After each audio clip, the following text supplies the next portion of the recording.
Today is Wednesday, April the 5th, 2017, and I am with Arnie Antia in her lovely home where she was born in Pune. So, Auntie, welcome to the Zartushti Oral HerStory Project for Women. We're going to start by you telling us about your childhood.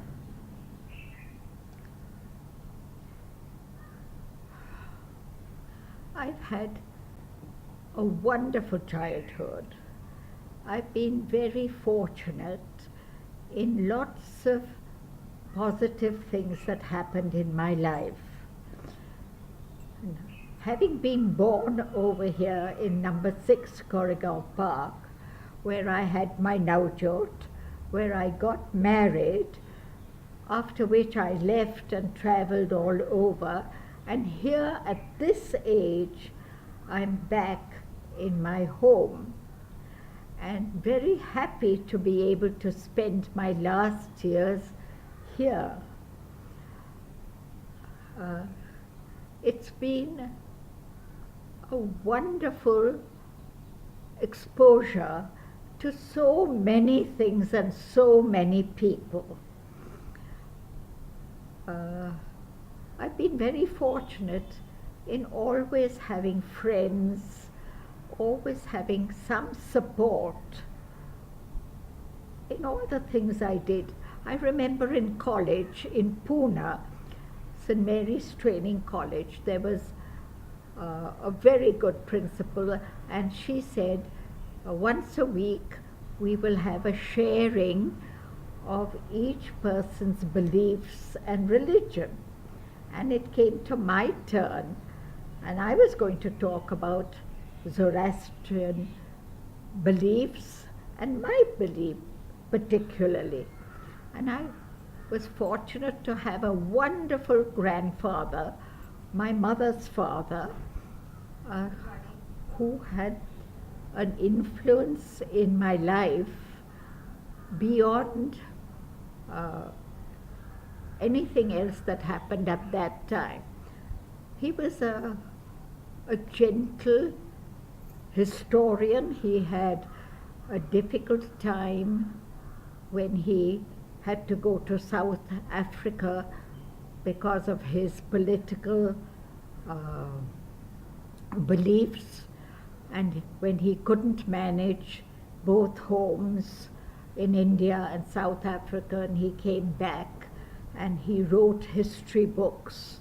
Oh, wow. His name is Kekashru Chandabai, my mother's father. Chantabai. And a remarkable person who could understand present life, young people, problems. And I always turned to him when I had something bothering me.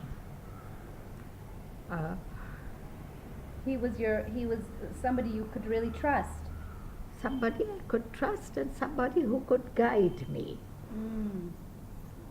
Anyway, I think about him because years later, when I was in college at West Hill Training College in Birmingham, I was the only Indian, and they used to have different groups of people. There was those doing education, like my course, and then there was another one doing Sunday school, which was a religious course, and then there were other people doing different things. So it was an exposure not only limited to one course, but several different people from Europe, from Germany, from I think I was the only Indian.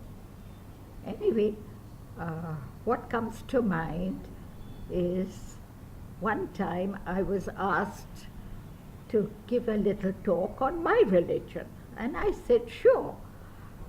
And I spoke about Gandhiji, I spoke about India, and I spoke about the Zoroastrian faith that I believed in. And there was a little bit of an uproar after that. Why? Because here I was questioning people who were going to India as missionaries to convert the native Indians into Christianity. And here I was telling them that we had a superior way of looking at things where we accepted all people. And That's wonderful. So what happened? The uproar, so what did I that gave result my in? little talk. I think I have it. I prepared it very, very carefully, and I gave my little talk. It happened every week. One person was invited to talk about it. Here it was my turn. And after it, I found a little resentment showing itself in the way people looked at me or came near me.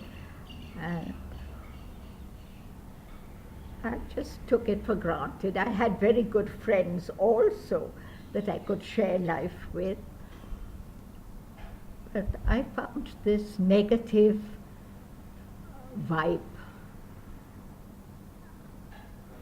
And so I went up the Licky Hills for a walk with a close friend, and I shared with her what I felt, and she understood completely. And she said, she wrote it in a very beautiful way for me, that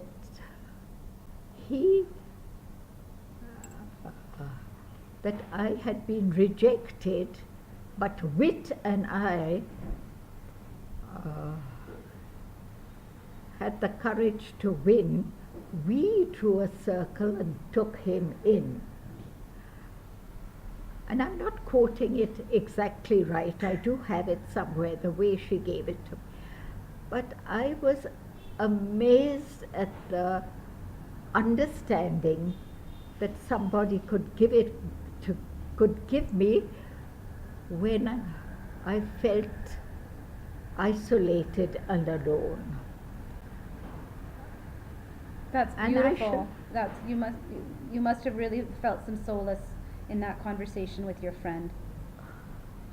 Must have really? Felt some solace in that conversation.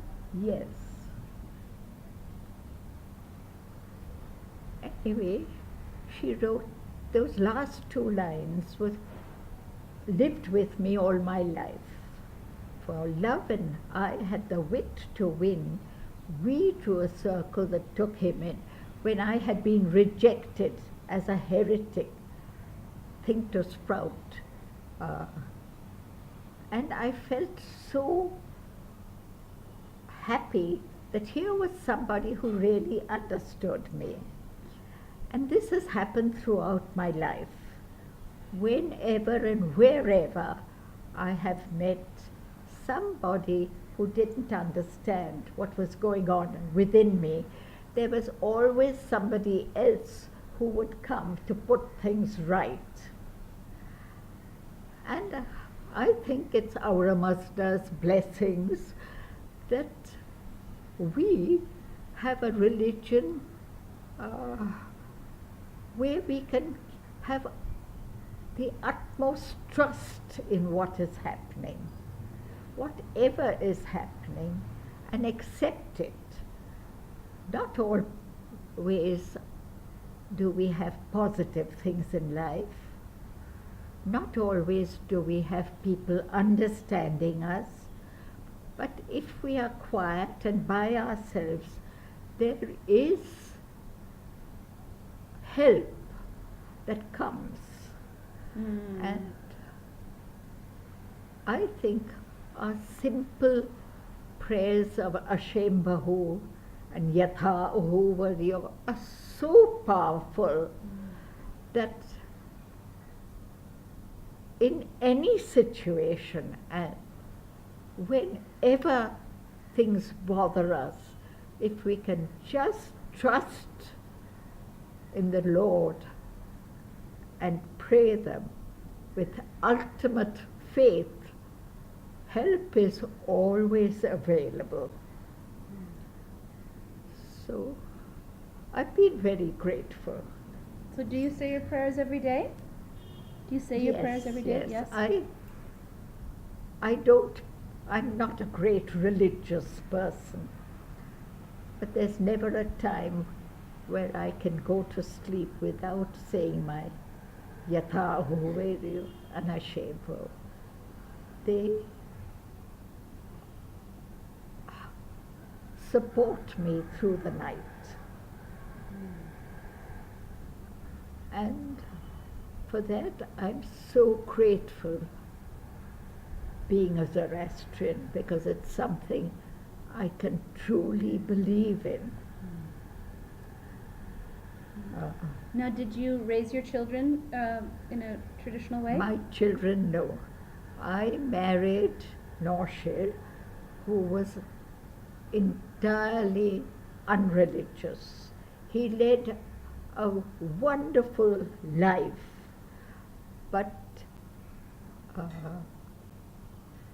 I think his mother had a very tough time with him when she wanted him to wear a sadro. And there was tremendous opposition, and he never wore it.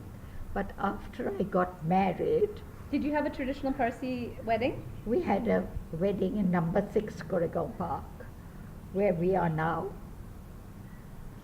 It's amazing. And it was a traditional Parsi wedding with a pug. He wore pagri. You wore the Parsi wedding. Yeah. And then you had your children. And then I had children, and my children have been very open to all faiths and all thinking. What has been important is not being a Zoroastrian, as being always on the right path. It was very difficult for them to learn our prayers, because we were in England for 2 years before we came back, and I had their Naujots, and they hadn't learnt their prayers, and they weren't going to say anything they didn't believe in and understand. They were questioning children. Very, very fortunate that both of them have morally been always straight, that they've known the right path without it being expected of them or told to them. And I think for me, being a Zoroastrian has been extremely important, but it's also important to me that my children have a good moral sense. And your grandchildren? And my grandchildren... You've got four grandchildren. I have 4 grandchildren. And they are all very, very dear to me. I have a favorite, my granddaughter Maya, and I are very, very close to each other, Avan's daughter, and all of them are dear to me, but they have lived much of their lives abroad and been on their own. But I'm happy that they've got a very good sense, a moral sense of what is right. And I think it is important for me to know that they have the courage always to stand up for what is right, rather than what is easy to go over. Mm-hmm. Do you have any any stories that you would like to tell about your life, Auntie? You were married to this very famous surgeon, Dr. Atya, and so you traveled a lot with him. He won a lot of awards. He was a very celebrated person all over India. People respected him with a huge, huge amount of admiration. Yes, in a way, that's true, but in a way, he was a very simple human being with a very strong sense of what he wanted to do. And he never thought twice about difficulties. How will you manage? We don't have the money, we don't have a security. But he never thought about any of those things. He just went ahead and did what he wanted to do. And his life had many, many changes. When I married him, we lived for a year in Pune in a beautiful little cottage. It was an absolute perfect place to be. But it ended within a year when we left Pune, and it was during that year that he was a plastic surgeon, and as he wandered the hills, he saw leprosy patients and their deformities. And what he saw was a challenge to plastic surgery. He didn't feel repulsed by the deformities. At that time, a man called, in the south, there was a missionary who had operated on leprosy hands, but nobody else had talked about leprosy. And here this was a challenge to do facial surgery on leprosy patients to make them look normal. And of course he went ahead and did it with all the challenges. So I won't go in too much detail about that, but there was the Kondwa leprosy home where they used to be isolated. And he brought them out, and then when he was in Bombay, and at the J.J. hospital, he had a unit of his own, and he did surgery making them look normal. I just talk about one incident that happened at the J.J. hospital that I thought was quite remarkable. We used to have, he introduced leprosy into the general ward, into his wards, and he integrated them with the normal patients. So there was no segregation. And one time there was this leprosy patient who came he'd been, got his hands done, got his face done, lots of operations done on him. And he came and threw an apparatus, a foot apparatus at Nosher and said, "You wear that if you think that's." And everybody was aghast. But Nosher said, "I've made a man out of this." Wow, that's he had amazing. been isolated and thrown out of society, and here he was able to stand up and come to my office and say, "This is leprosy footwear, it's ugly, I don't like the look of it." And he had the courage to throw it at me. So that was what he made. He made people themselves.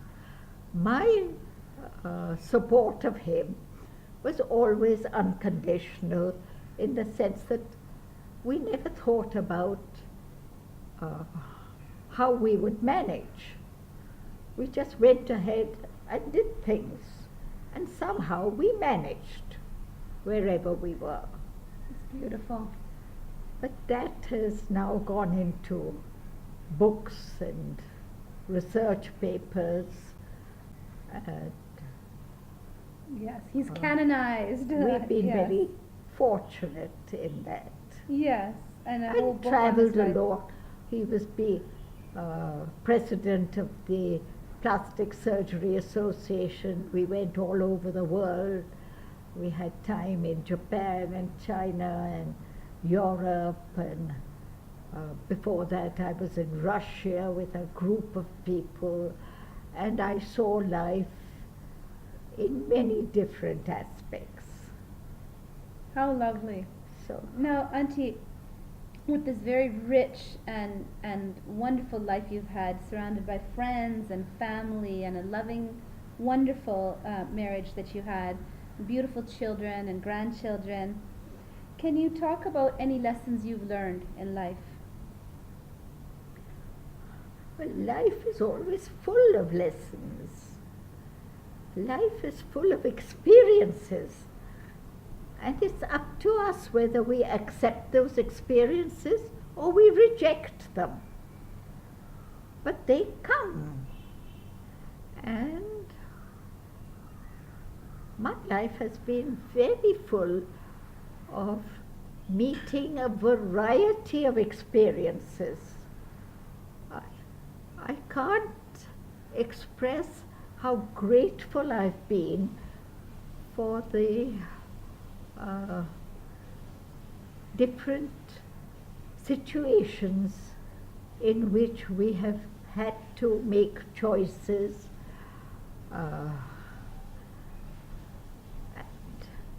and also bringing up two children where sometimes it's been difficult to know where exactly, how exactly we should react.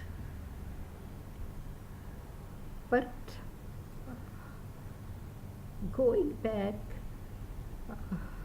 when I was, even before I got married, when I went, I think I was the first person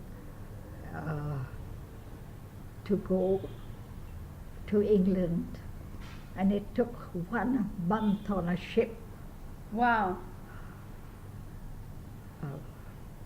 Because I got admission into a college where I could do 1 year and get a certificate for 3 years, because they accepted the 2 years I had done in Pune. And it was due to Miss Walsh and Miss Johnson, who were my staff at Pune Training College, who got me that admission. It was after the war, and most colleges didn't have room for people. But there was only one college that accepted me when I wanted to go, and that was West Hill Training College in Birmingham.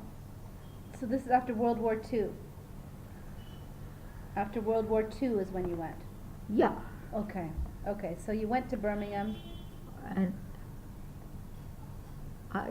my experiences of growing up, I was there for a year to do the Froebel certificate, which was the 3rd year, 3-year course.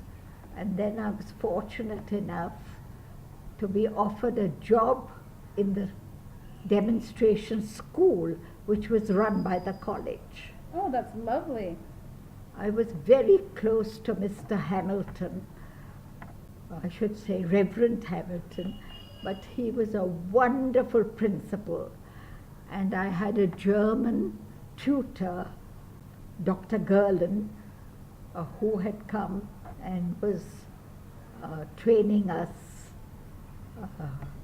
for the Froebel certificate. Okay. And what was the Froebel certificate? What was the designation?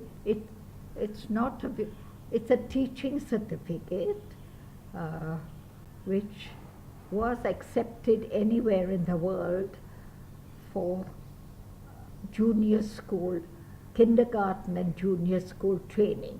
Okay. Oh, okay. So you became a teacher, like a school teacher. So Yes. it was a teacher's. Yes. Yes. Okay. Okay. Great. So let's get back to this idea of the lessons that you've learned throughout all of these lovely experiences. Some challenging, others not so.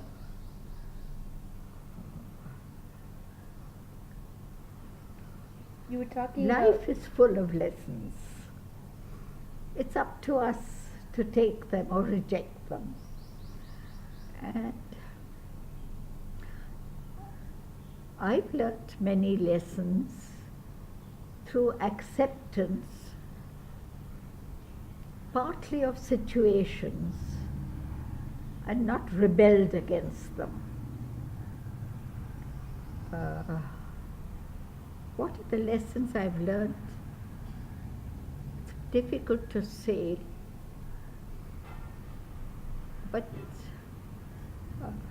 life has been very full. And experiences took me to many places. I traveled extensively.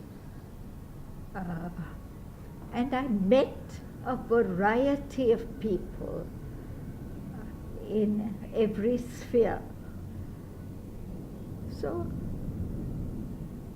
when I look back, I never thought I would be able to come back to the home where I was born, number 6 Koregaon Park.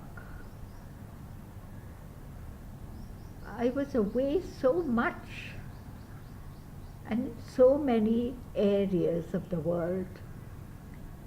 And now to be able to come back here and just relax and in a way live back the very early years, the years where I had such a wonderful childhood. Wonderful in experiences, in friendship, in many ways. What can one say other than a huge, and all, perhaps the biggest gratitude of all, having 2 children who went their own way and have done outstanding things in their own lives. I'm sorry they're not truly Zoroastrian. I don't know that they really know much about their faith. We came back from 2 years in England to Bombay, and I just had to have a Navjot very quickly. They have no idea of a true religion. And it was up to them to choose to read and understand or not. And it was never enforced on them, particularly because my husband was an entirely unreligious person. When I got married, I realized he didn't wear a sadra kasti. But gradually I got him always to wear a sadra. But he never wore a kasti. And as life would have it, I stopped wearing a kasti. But I never gave up my sadra. Okay. And for me, the sadra was a protective garment because I wore it next to my skin. And always when Norsha went for a bath, I would put the sadra there. So instead of having a vest,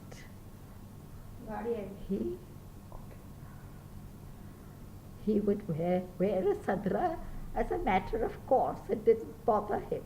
But there was nothing religious about it for him. It was just a garment. Mm-hmm. For me, it was a protective garment. Mm. For him, it was just something he had to wear. And I'm not sure that he always wore it. But I always had a set for him. So he needed something inside. So instead of a vest, he would wear it. Anyway, So as both, we, oh sorry. both children have gone their own way. Avan married a German. Rustam married Veronique from France. And they've been very supportive of their families. And as I said, I've got 4 wonderful grandchildren. Congratulations, Auntie. Rustam has his 2 daughters doing fine, and Avan has a daughter and a son. Beautiful. Auntie, is there anything else that you would like to say? Gratitude in its largest sense, that of accepting and being today available to still more experiences in the home where I was born. That's wonderful.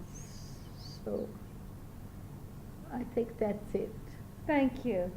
That's wonderful. Thank you so much, Arnie Antia.